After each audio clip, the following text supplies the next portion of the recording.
I've never been so nervous lifting something on the lift. So is that mounting there? Yes. That's the one It's the one. So we have to drop the subframe and press this mounting out and replace it. Hi, my name is Amish. I'm from Euroworks. We've got this 2008 Porsche Cayenne 3.6 V6 in today. We're going to go through it to see what the car requires. It was recently purchased, so we're just going to give it a rundown to see if there are any mechanical issues or maintenance issues. The history of the car looks pretty good thus far, and it drives pretty well. So hopefully it doesn't turn into one of those nightmare cars. Hello from the future. It is April 2026 now, and we are eventually catching up with our videos and our project cars, etc. As it turns out, it's actually really hard to document a project car build and still keep it in chronological order, because sometimes things just don't happen the way you anticipate. However, in this video you will see that the Cayenne no longer has the standard wheels or the standard tires. Thank you so much to the amazing team at Rimrite who sponsored a color change on our wheels. When we met with Rimrite, we went through a whole bunch of color options they had. It feels like there are endless color options, and we chose the color that we really wanted, and that is exactly what we got. Their workmanship is amazing. We can't really recommend it enough. No matter where you are in South Africa, you can send your wheels to Rimrite and they will sort it out for you. When it came to choosing a tire for the car, it was incredibly hard due to the sheer number of options you get for 4x4 off-road tires. We went with Falcon all-terrains. They're called Wild Peaks. The standard size tire that the Cayenne comes with is a 255, 55, 18-inch tire. We went up to a 265, 65, 18-inch tire.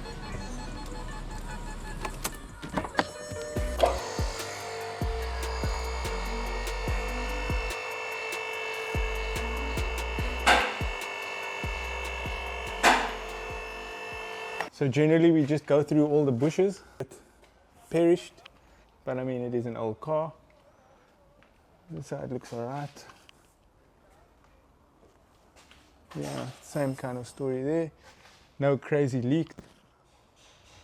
Once we redo the oil, steering looks good. Gearbox looks good. Definitely been serviced recently. Gasket still nice and soft. Okay, this needs to be replaced. Okay, let's get it down and check the engine.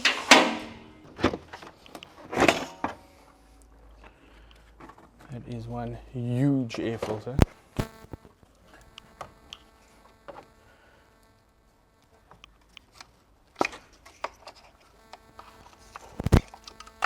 Oh no. That is a leaking valve cover gasket. Fun times.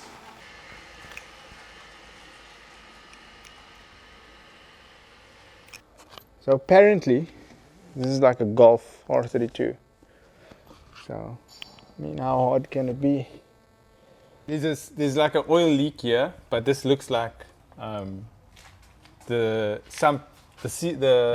copper washer wasn't changed on the sump plug or something like that. Okay, so then they used about 500 mils of silicone to just ensure that it didn't leak. That's cool. But it's leaking.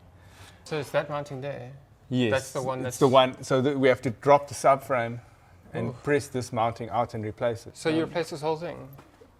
We'll have to remove the subframe, press this rubber mount out, and repress the new one in. Okay, but you don't need to replace this then? No, the bracket looks okay. Okay, cool. I don't think there's anything on the bracket that can really fail. All right, interesting. And other than that, I mean, the prop shaft coupling looks replaced or decent, no cracks, nothing. Rear diff, everything looks good, no leaks. It's probably a good idea just to do the rear diff fluid, because we just don't know. Yeah. But that's a nice Porsche logo there on your diff. What? So what car is that then? Touareg or? Touareg, yeah. Touareg. I don't know how to pronounce that. Touareg. Yeah, so that's basically underneath is a 3.6 V6 Touareg. Well, that's really comforting to know that it's like. But nothing like no hectic leaks, or apparently something happens with the power steering lines, I think. Well, but not in the South African car. The steering rack also looks very new, so I don't know, was it cleaned or replaced? Because check this sealer and stuff here, it's like somebody worked on it. which is a good thing if it's been replaced. Yeah.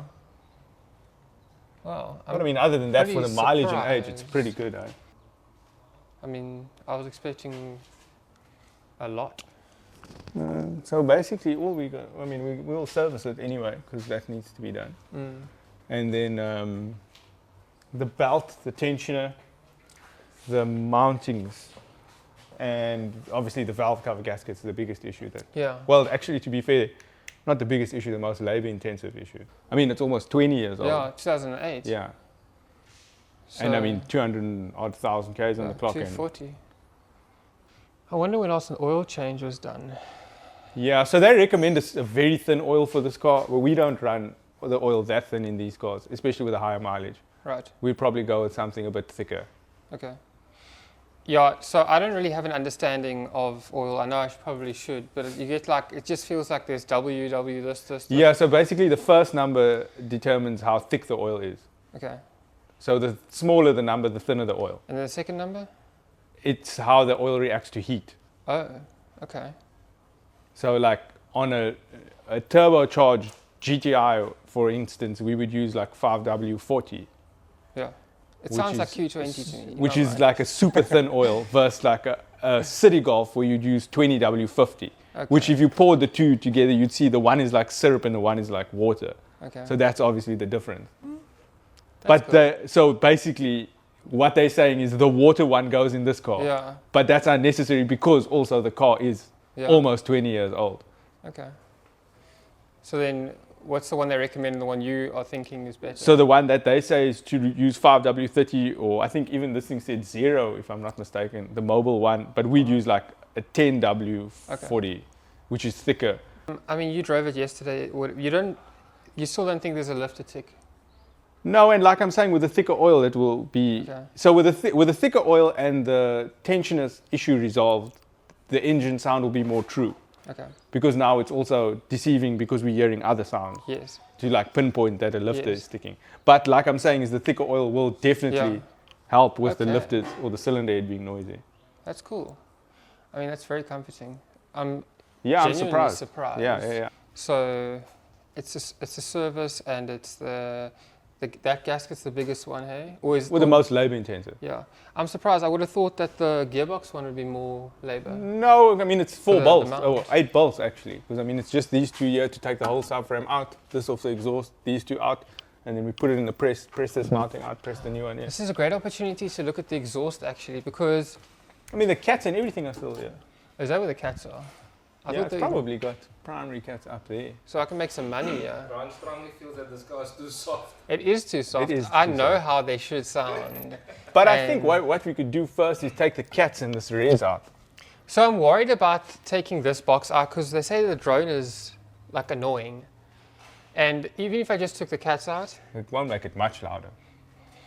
Well, I don't know. I haven't never decatted a car before. I mean, a decat does make it louder, but it won't make it R36. Right. I just wanted the drone, that's all.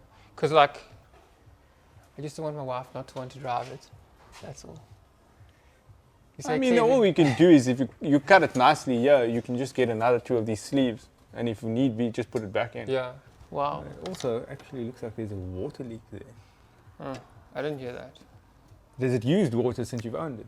No, but I mean, I haven't been paying much attention to that sort of thing. I've just been putting fuel in, which obviously it requires plenty of. Yes, it does.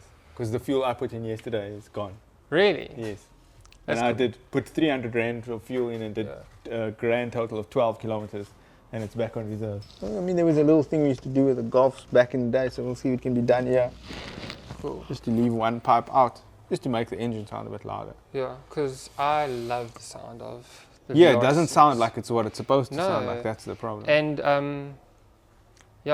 mean, like I go on YouTube, obviously, and look up exhaust note, and the closest I can find is Passat R36. So I'm like, okay, it can sound good, but like, it seems like it's difficult for people to get the Cayenne to sound as good as. That's got to do with this intake story of where the air filter sits and where the airbox sits, because you can't just put a big ass cone filter on here because of where they've hidden all the stuff.